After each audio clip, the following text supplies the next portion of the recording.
Le prince Harry a été laissé si fragile après une blessure, une gêne et une détresse substantielle causée par la couverture médiatique, selon les experts.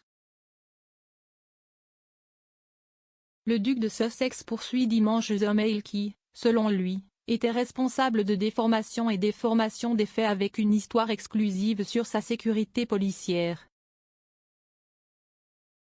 Les avocats de Harry ont déclaré dans les documents d'un nouveau procès en diffamation que le sens de l'article du Mail était qu'il avait menti dans ses premières déclarations publiques.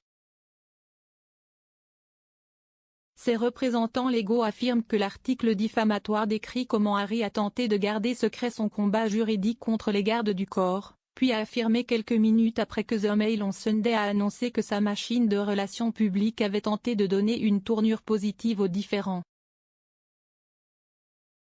Les avocats de Harry affirment que l'article aurait inspiré une frénésie alimentaire de commentaires hostiles visant le duc.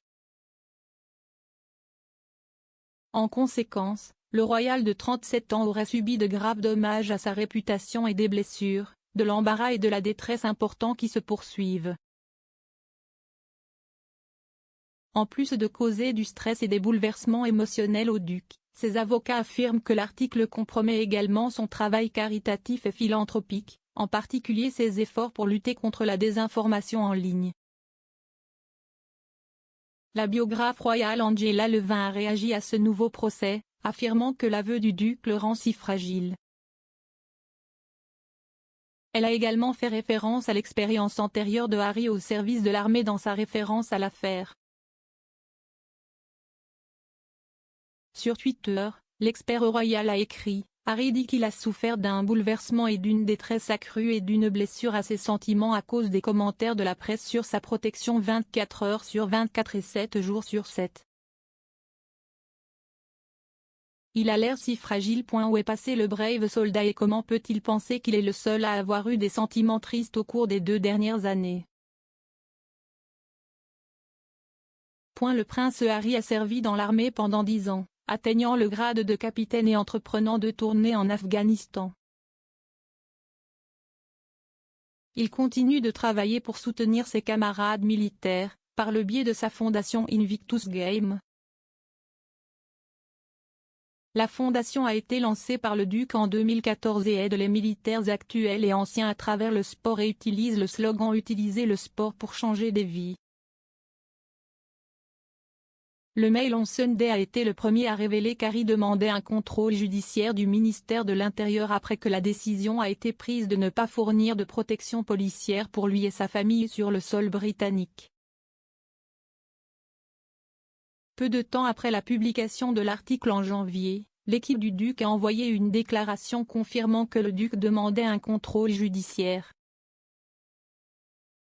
La déclaration indiquait: le duc a proposé pour la première fois de payer personnellement la protection de la police britannique pour lui-même et sa famille en janvier 2020 à Sandringham. Il a ajouté plus tard: il reste disposé à couvrir le coût de la sécurité, pour ne pas en imposer aux contribuables britanniques. De plus, ses avocats ont déclaré: le Royaume-Uni sera toujours la maison du prince Harry et un pays dans lequel il veut que sa femme et ses enfants soient en sécurité. Avec le manque de protection policière, le risque personnel est trop grand. Ses représentants juridiques ont ajouté: le prince Harry espère que sa pétition, après près de 2 ans de plaidoyer pour la sécurité au Royaume-Uni, résoudra cette situation. CST en raison d'une fuite dans un tabloïd britannique, avec un timing subreptice, nous estimons nécessaire de publier une déclaration clarifiant les faits. Le duc poursuit le journal pour la couverture du procès devant la Haute Cour de Londres. Associated Newspaper Limited, la société qui publie The Mail on Sunday, défend la réclamation. La publication est la même que celle que l'épouse de Harry, Meghan Markle, a poursuivie avec succès pour violation de la vie privée et du droit d'auteur. La duchesse a gagné son affaire de confidentialité en février lorsque le juge de la Haute Cour, Lord Justice Warby, a statué en sa faveur sans procès complet, affirmant que la publication d'extraits d'une lettre à son ancien père Thomas Markle avait été manifestement excessive et donc illégale. Le juge a déclaré que la majorité du contenu publié concernait le comportement de Meghan, ses sentiments d'angoisse à propos du comportement de son père, tel qu'elle le voyait, et la rupture qui en résultait entre eux. Il a ajouté, ce sont des questions intrinsèquement privées et personnelles.